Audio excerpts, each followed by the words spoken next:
Bonjour à tous, aujourd'hui on va parler tissu à carreaux, sutra, tantra et bandana.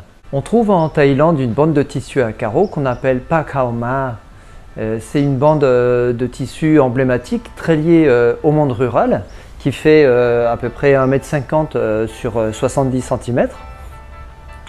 Donc qui est très lié au monde rural mais qui peut être utilisé dans d'autres usages comme on va le voir. Alors c'est un objet multitâche qui accompagne les Thaïs de la naissance jusqu'à leur mort. Il peut être utilisé comme hamac.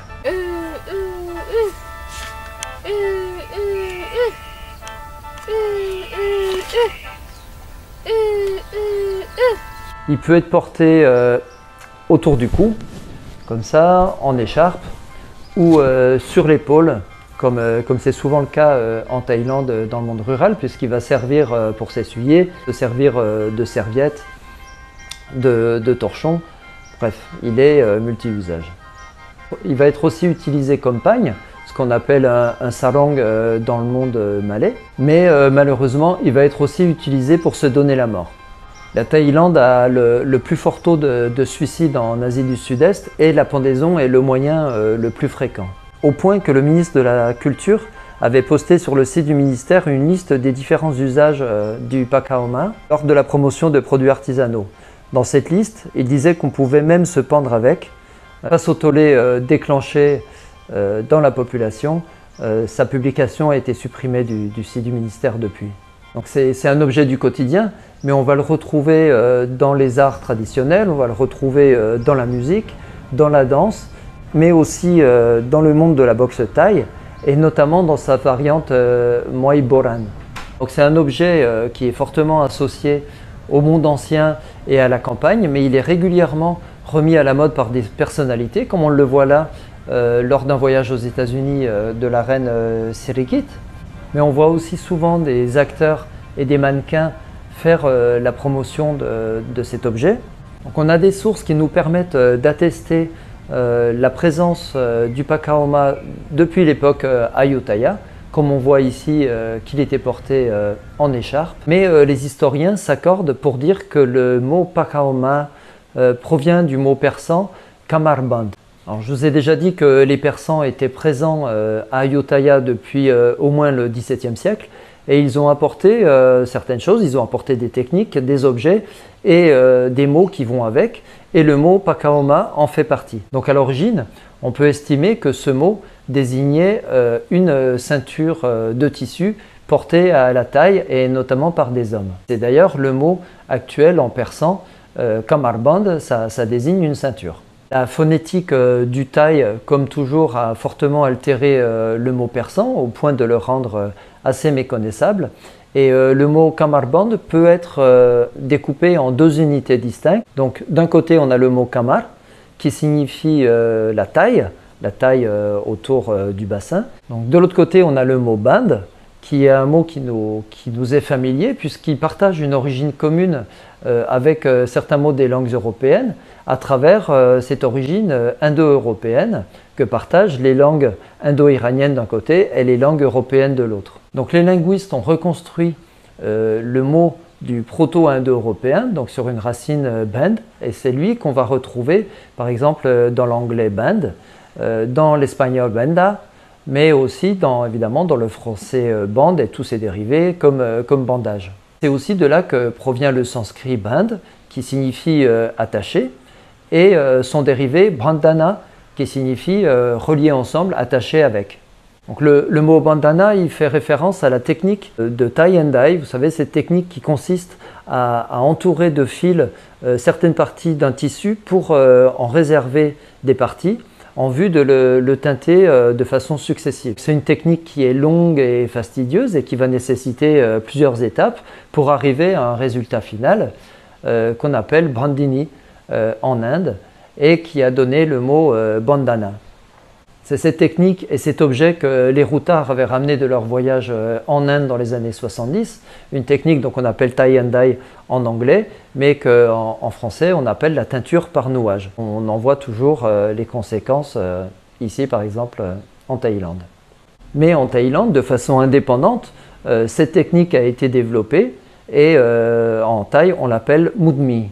Bref, revenons à notre kamarband persan qui n'a pas eu un succès qu'en Thaïlande, mais aussi en Inde et au Pakistan, où les colons britanniques s'en sont emparés pour former le mot kamarband.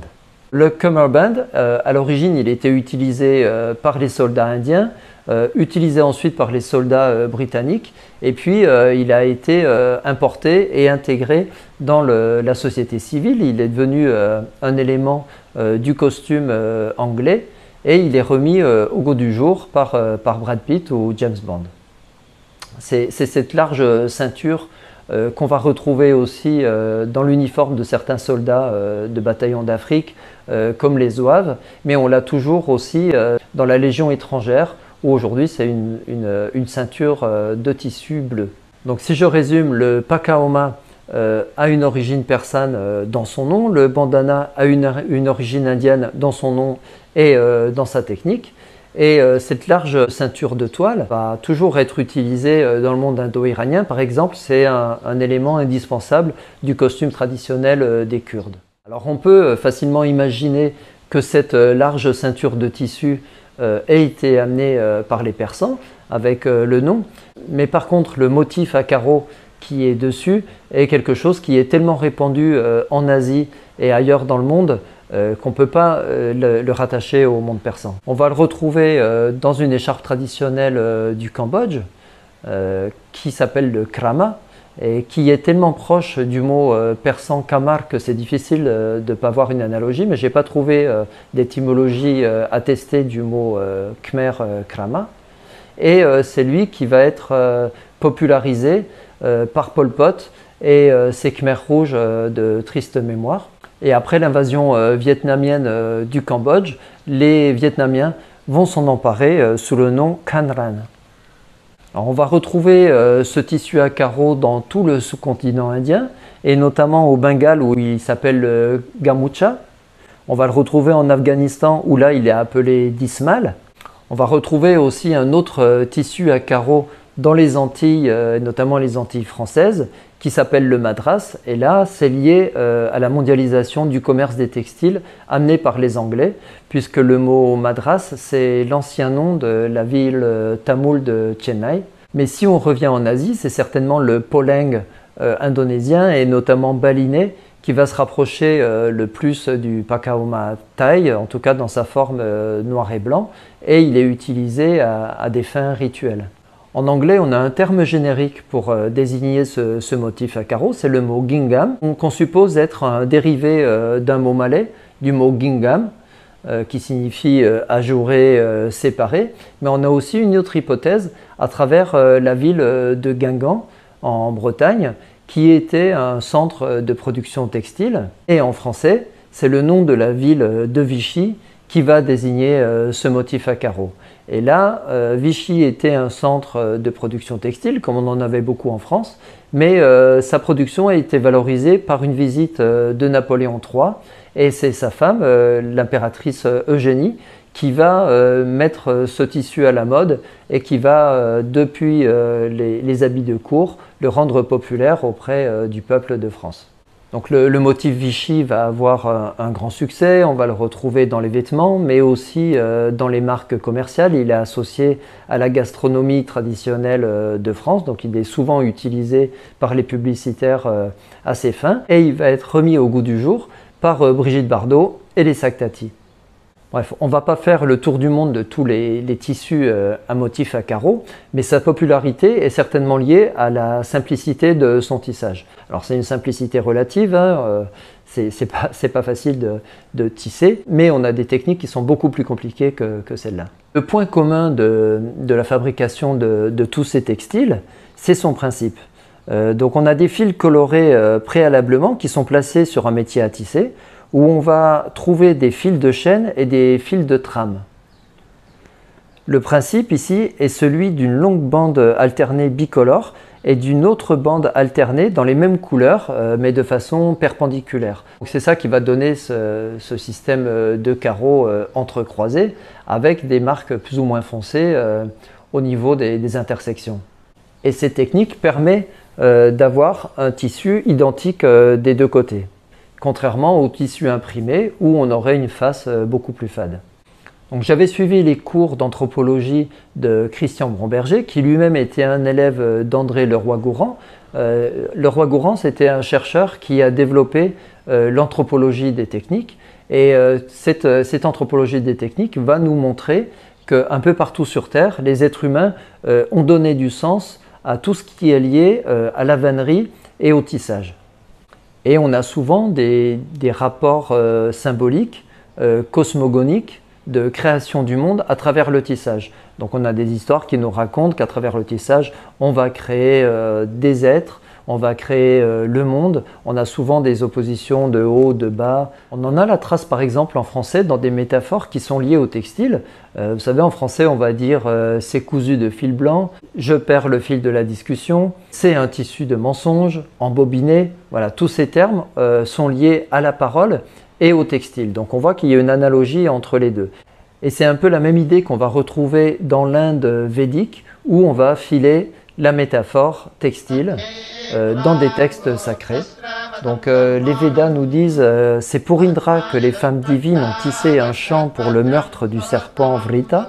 Et dans les Upanishads, Vishnu nous annonce je suis Vishnu, l'un parmi les multiples, le haut chez les plus bas, tissé à eux je suis leur âme, car je suis le Brahman suprême, unique et sans second, lumière de l'esprit tissé à l'univers. Donc là on voit un rapport entre le tissage et la spiritualité, mais aussi entre la confection du texte et le textile. La métaphore du textile est omniprésente dans les spiritualités indiennes, jaïnes, hindoues et bouddhistes. Ainsi, certains textes sont répartis en deux grands recueils qu'on appelle les tantras et les sutras. Dans le bouddhisme, les sutras représentent les techniques qui permettent d'atteindre la libération, c'est ce qu'on appelle samsara. Et les tantras représentent les pratiques avancées des sutras. En sanskrit, le mot tantra désigne la chaîne d'un métier à tisser. Comme les fils de la chaîne, les pratiques tantriques servent de structure où s'entrelacent les thèmes des sutras. Donc on a un entremêlement des tantras et des sutras. Puisque en sanskrit, sutra, c'est un mot qui signifie aussi fil, et par ses origines indo-européennes, il va aussi partager des origines communes avec le mot français suture par exemple.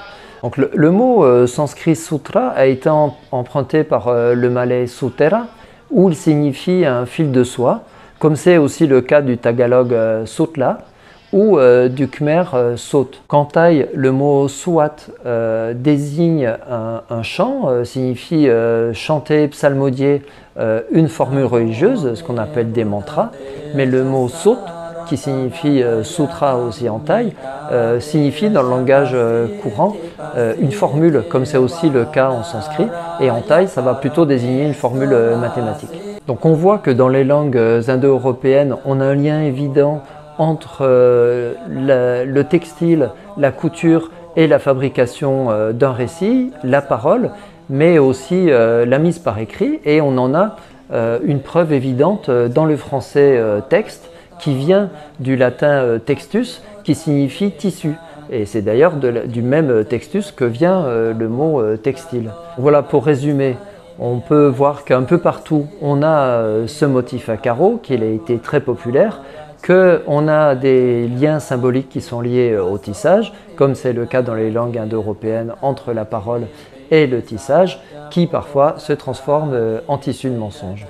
Voilà, merci d'avoir suivi cette vidéo un petit peu technique, j'avoue, et je vous invite à partager et à liker ces vidéos et à me retrouver bientôt pour un tout autre sujet. Bye bye!